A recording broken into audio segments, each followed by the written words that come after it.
de la 3e saison de Sortez-moi d'ici est...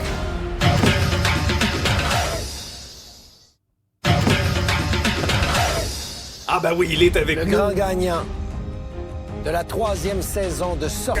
Wow, que d'émotions, que d'aventures. Et le roi de la jungle, Marianne, est avec nous en studio. Oui, il a été couronné hier pendant la finale de Sortez-moi d'ici à TVA. Bonjour, Michel. Bonjour. Comment est-ce qu'on se sent après avoir gagné la 3e saison de Sortez-moi d'ici? Ben là, enfin soulagé parce qu'on peut en parler, parce que ça a été tourné quand même en décembre. C'est ça, c'est un secret que tu gardes depuis longtemps. Oui, même mes filles ne le savaient pas. Je leur avais jusqu'à pas hier. dit. Ouais. Ah, La seule affaire, c'est qu'elle a fait bon, tu m'as spoilé parce que j'ai fait une publication sur mon Instagram hier soir, plus tard après la finale, mais elle avait enregistré et elle a dit j'allais l'écouter en revenant du travail. Tu viens de me spoiler.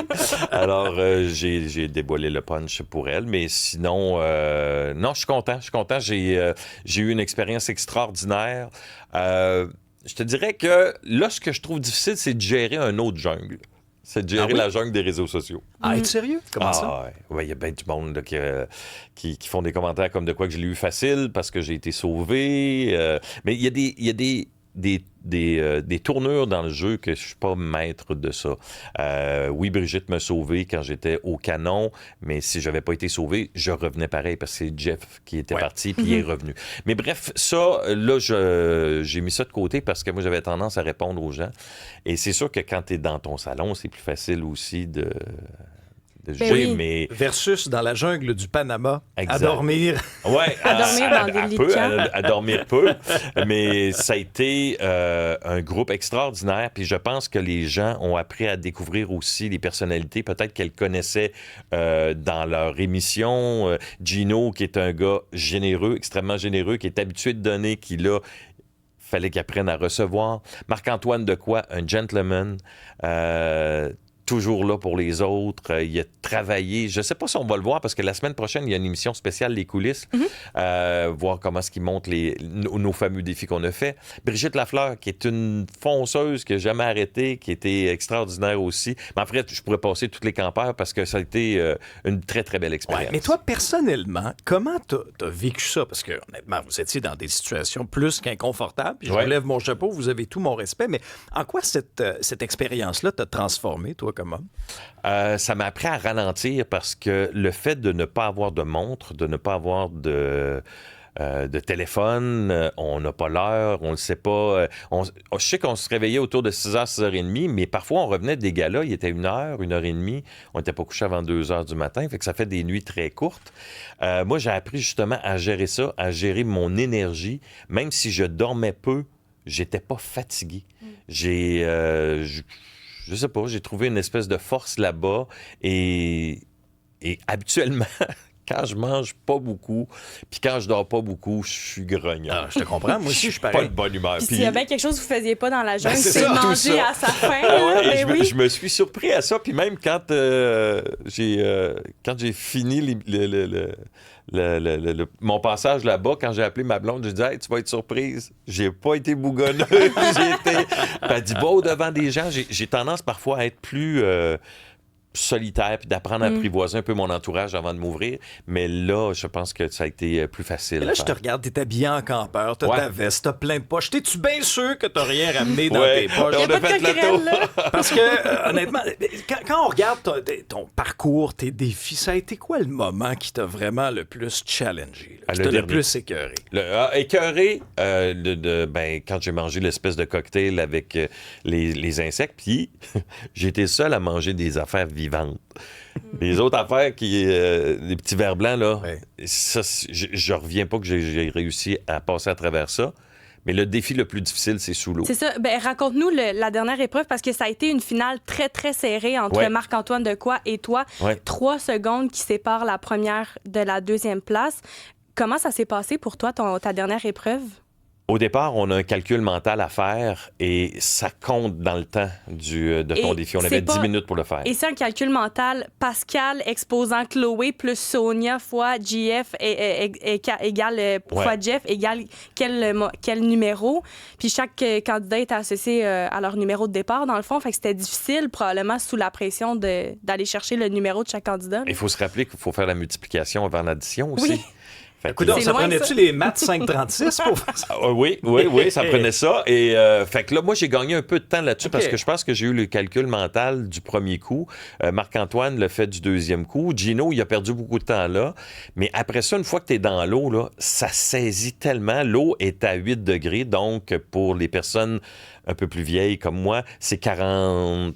C'est environ 40, je pense que c'est 46, 46 ou 48. Fahrenheit, ouais. Donc, ça saisit, puis bon, c'est quand tu mets la tête sous l'eau, et là, c'est l'effort physique. Tu pars, t'es... Déjà le souffle-court, Ben oui. et là, il y avait quand même une bonne distance. Ça paraissait pas trop à la télé, mais la distance était quand même assez grande d'aller chercher les briques sous l'eau, de remonter, de les placer dans le bon ordre. Faut que tu te souviennes dans ta tête, OK, qui est parti en premier, qui est parti en dernier. Et quand ils ont dit à la fin, ça s'est joué par 3 secondes, là, j'ai fait « Ah, ben bravo Marc-Antoine ». Puis dans ma tête, je me disais « Hey, j'étais à 3 secondes d'être un athlète ». C'est ça, t'as quand même battu un joueur des Alouettes. Mais Mais tu t'es blessé, Jean-Michel? Oui, aussi? je me suis déchiré le ligament antérieur croisé, le ligament externe et les ménisques. Oh. Donc, je suis en attente pour l'opération. Fait que ça a été une autre épreuve aussi à faire parce qu'après ça, dans les autres défis, il fallait que j'économise mon genou. Puis que juste marcher, des fois, bon, dans le jungle, il y a des souches, des racines. Fait que là, tu te barres le pied, ça vient te chercher. Mais si c'était à refaire, j'y retourne demain matin. Ouais, d'autant plus que c'était pour une bonne cause. Parce Oui. que vous aviez chacun Ouais. une cause. Ouais. Parle-nous un petit peu de celle que tu avais choisie. Et qu'est-ce que cet organisme-là remporte grâce à ta bravoure? L'organisme remporte un montant de 50 000 $. Quand Wow. même, c'est pas négligeable. Et c'est le Trait d'Union à Québec. Ça fait plusieurs années, presque un peu plus de 20 ans que je m'implique dans la prévention du décrochage scolaire. À la base, c'est des jeunes qui m'avaient approché pour aider d'autres jeunes, puis je trouvais ça beau de voir que des jeunes se préoccupent, des amis en classe qui n'ont peut-être pas le matériel scolaire pour commencer l'année. Puis ça, ben, parfois, ça te décourage, ça t'isole. Et quand tu n'as pas des bonnes notes, ben là, t'as pas personne pour t'encourager. Fait que dans le fond, l'option, c'est bon, ben garde, moi, je vais arrêter l'école, je suis pas bon.